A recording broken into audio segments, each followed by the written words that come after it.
ನಮಸ್ಕಾರ, ಸಂಪೂರ್ಣ ನ್ಯೂಸ್ಗೆ ಸ್ವಾಗತ. ನಾನು ಭಾಗ್ಯ.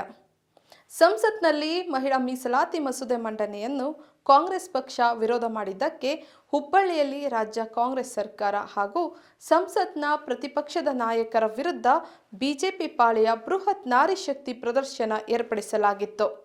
ಕಾರ್ಯಕ್ರಮಕ್ಕೆ ರಾಜ್ಯದ ಬಿಜೆಪಿ ನಾಯಕರು ಹಾಗೂ ಕೇಂದ್ರ ಸಚಿವರುಗಳು ಭಾಗಿಯಾಗಿ ಶಕ್ತಿ ಪ್ರದರ್ಶನ ಮಾಡಿದರು.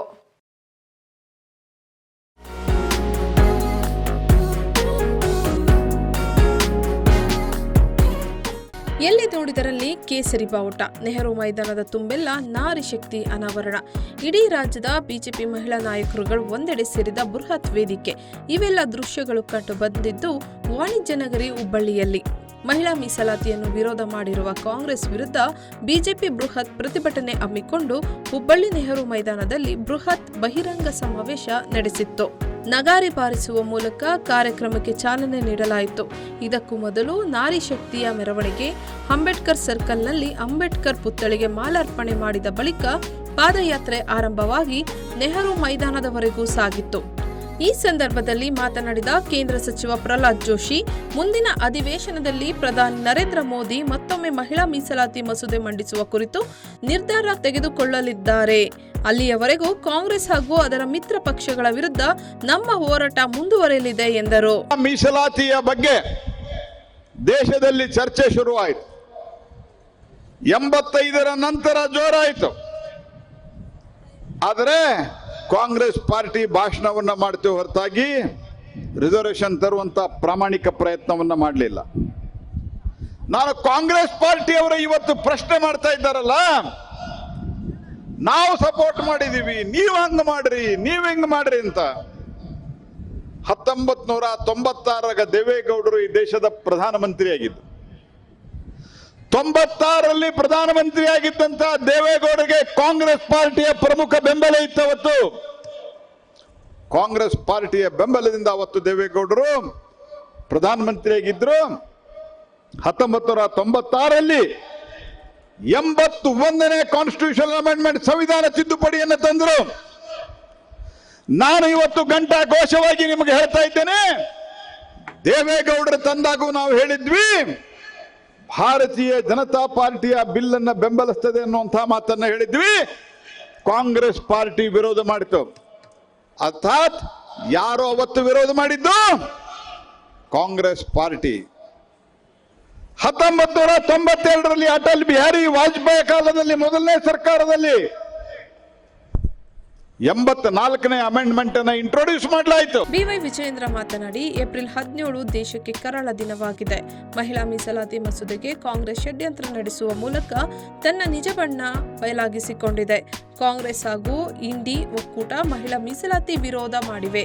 ಮುಂದಿನ ದಿನಗಳಲ್ಲಿ ಮಹಿಳೆಯರು ತಕ್ಕ ಪಾಠ ಕಲಿಯುತ್ತಾರೆ. ಕೇವಲ ಮೊಸಳೆ ಕಣ್ಣೀರು ಕಾಂಗ್ರೆಸ್ನವರದು. ಇಂದಿನ ಹೋರಾಟ ಅಂತ್ಯ ಅಲ್ಲ, ಆರಂಭ ಎಂದರು. ನಿರ್ಧಾರವನ್ನು ಮಾಡಿ ದೃಢ ನಿರ್ಧಾರವನ್ನು ಮಾಡಿದಂತ ಸಂದರ್ಭದಲ್ಲಿ ಮೊನ್ನೆ ಏಪ್ರಿಲ್ 17ನೇ ತಾರೀಕು ಪಾರ್ಲಿಮೆಂಟ್ನಲ್ಲಿ ವಿಶೇಷ ಅಧಿವೇಶನ ಕರೆದಾಗ ಅದನ್ನು ಸೋಲಿಸ್ತಕ್ಕಂಥ ಕೆಲಸವನ್ನ ಕಾಂಗ್ರೆಸ್ ಪಕ್ಷದವರು ಮಾಡಿದ್ರು. ನಾನು ವೇದಿಕೆ ಮೂಲಕ ಒಂದು ಮಾತನಾಡೋದಕ್ಕೆ ಇಷ್ಟಪಡ್ತೇನೆ. ಈ ಲಜ್ಜೆಗೆಟ್ಟ ಕಾಂಗ್ರೆಸ್ ಪಕ್ಷದಿಂದ ಈ ದೇಶದ ನಾರಿ ಶಕ್ತಿ ಬಗ್ಗೆ ಇನ್ನೇನು ಕೂಡ ನಾವು ಅಪೇಕ್ಷೆ ಮಾಡೋದಕ್ಕೆ ಸಾಧ್ಯ ಇಲ್ಲ. ಕರ್ನಾಟಕ ರಾಜ್ಯದಲ್ಲಿ ತಾವು ನೋಡ್ತಾ ಇದ್ದೀರಿ, ಕಾಂಗ್ರೆಸ್ ಸರ್ಕಾರ ಬಂದಾಗಿನಿಂದ ರಾಜ್ಯದಲ್ಲಿ ಇವತ್ತು ಯಾವ ರೀತಿ ಮಹಿಳೆಯರ ಮೇಲೆ ದೌರ್ಜನ್ಯ ಆಗ್ತಾ ಇದೆ ಅನ್ನೋದನ್ನು ಕೂಡ ತಾವು ನೋಡ್ತಾ ಇದ್ದೀರಿ. ಇದೇ ಪಕ್ಕದ ಉತ್ತರ ಕನ್ನಡ ಜಿಲ್ಲೆನಲ್ಲಿ ಬೆಳಗ್ಗೆನೆ ಒಬ್ಬ ದಲಿತ ಮಹಿಳೆಯ ಬರ್ಬರ ಹತ್ಯೆ ಆದ್ರೂ ಸಹ ಕಾಂಗ್ರೆಸ್ ಪಕ್ಷದ ಯಾವುದೇ ಸಚಿವ ಆ ಬಡ ಕುಟುಂಬವನ್ನ ಭೇಟಿ ಮಾಡ್ತಕ್ಕಂಥ ಕೆಲಸ ಮಾಡಲಿಲ್ಲ. ಹುಬ್ಳಿನಲ್ಲಿ ನೇಹ ಹತ್ಯೆ ಪ್ರಕರಣ ಒಳಗೊಂಡಂತೆ ಕೇಂದ್ರ ಸಚಿವೆ ಶೋಭಾ ಕರಂದ್ಲಾಜೆ ಮಾತನಾಡಿ, ಕಾಂಗ್ರೆಸ್ ಪಕ್ಷ ಮಹಿಳಾ ಮೀಸಲಾತಿ ಪರ ಇದ್ದೇವೆಂದು ಬೊಗಳೆ ಬಿಡುತ್ತಿದೆ. ಆದರೆ ಯಾವತ್ತೂ ಅದರ ವಿರೋಧಿಯಾಗೇ ವರ್ತಿಸಿದ್ದು. ಇದು ಜನಾಕ್ರೋಶ ಯಾತ್ರೆ ನಡೆಸಲಾಗುತ್ತದೆ. ಕಿತ್ತೂರು ಚೆನ್ನಮ್ಮ, ಒನಕೆ ಓಬವ್ವ, ರಾಣಿ ಅಬ್ಬಕ್ಕ ನಾಡು, ಇದು ಬೆಳವಾಡಿ ಮಲ್ಲಮ್ಮನವರ ನಾಡು. ಈ ನಾಡಿನಲ್ಲಿರುವ ಮಹಿಳೆಯರು ಸೋಲಬಾರದು.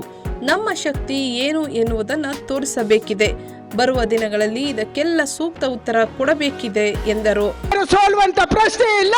ಕಾಂಗ್ರೆಸ್ ಅನ್ನು ಸೋಲಿಸುವಂತ ಶಕ್ತಿ ಈ ರಾಜ್ಯದ ಮಹಿಳೆಯರಿಗಿದೆ. ಇದನ್ನು ಹೇಳಕ್ಕೆ ನಾವು ಬಂದಿದ್ದೀವಿ.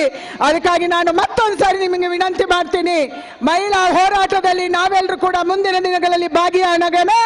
ಈ ದೇಶದ ಅಖಂಡತೆಯನ್ನ, ಈ ದೇಶದ ಏಕತೆಯನ್ನ, ಈ ದೇಶ ಒಟ್ಟಾಗಿರುವುದನ್ನ ಯಾವ ಸೈನಿಕ, ನಮ್ಮಂತ ತಾಯಂದ್ರ ಸೈನಿಕ ಇವತ್ತು ಹಗಲು ರಾತ್ರಿ ಕಣ್ಣಿಗೆ ಎಣ್ಣೆ ಬಿಟ್ಕೊಂಡು ಆ ರಾಷ್ಟ್ರಧ್ವಜವನ್ನು ಹಿಡ್ಕೊಂಡು ನಮ್ಮ ದೇಶದ ಗಡಿಯನ್ನು ಕಾಯ್ತಾ ಇದ್ದಾನ, ಅವನ ಒಂದೇ ಆಶೆ ಈ ದೇಶ ಅಖಂಡ ಆಗಿರ್ಬೇಕು, ಈ ದೇಶ ಏಕಾಗ್ರತೆಯಲ್ಲಿರ್ಬೇಕು, ಈ ದೇಶದಲ್ಲಿ ಒಡಕು ಇರಬಾರ್ದು.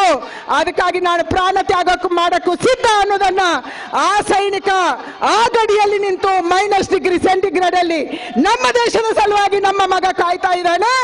ಅವನಿಗೆ ಗೌರವ ಕೊಡುವುದಕ್ಕಾಗಿ ಈ ದೇಶದ ಅಖಂಡತೆಯನ್ನು ಕಾಪಾಡುವಂತ ಕೆಲಸ. ಹುಬ್ಬಳ್ಳಿಯಲ್ಲಿ ನಡೆದ ಬೃಹತ್ ನಾರಿ ಶಕ್ತಿ ಪ್ರದರ್ಶನದಲ್ಲಿ ಕಾಂಗ್ರೆಸ್ ಸರ್ಕಾರದ ವಿರುದ್ಧ ಹಾಗೂ ಎಐಸಿಸಿ ವಿರುದ್ಧ ಘೋಷಣೆ ಕೂಗಿ ಆಕ್ರೋಶ ವ್ಯಕ್ತಪಡಿಸಿದ ಬಿಜೆಪಿ ಕಾರ್ಯಕರ್ತರು ಹಾಗೂ ಮುಖಂಡರು ಶಕ್ತಿ ಯೋಜನೆಯಿಂದ ನಾರಿ ಶಕ್ತಿ ಕುಗ್ಗಿಸುತ್ತಿರುವ ರಾಜ್ಯ ಸರ್ಕಾರ ಎಂದು ಆಕ್ರೋಶ ವ್ಯಕ್ತಪಡಿಸಿದರು.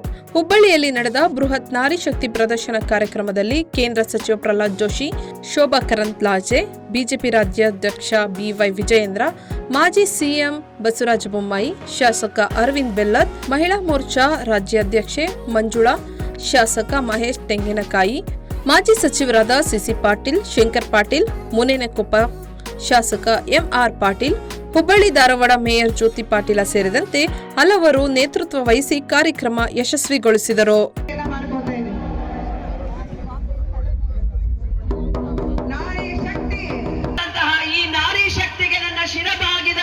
ಹೋರಾಟದ ವೇಗವನ್ನು ಕಾರಣಕ್ಕಾಗಿ ನಾನು ಯಾರ ಹೆಸರನ್ನು ತೆಗೆದುಕೊಳ್ಳುವುದರಿಂದ. ಇದಾಗಿತ್ತು ಈ ಹೊತ್ತಿನ ವಿಶೇಷ ವರದಿ. ನಿರಂತರ ಸುದ್ದಿಗಾಗಿ ನೋಡ್ತಾ ಇರಿ ಸಂಪೂರ್ಣ ನ್ಯೂಸ್. ಇದು ನೊಂದವರ ಧ್ವನಿ. ಸಂಪೂರ್ಣ ನ್ಯೂಸ್, ಇದು ನೊಂದವರ ಧ್ವನಿ.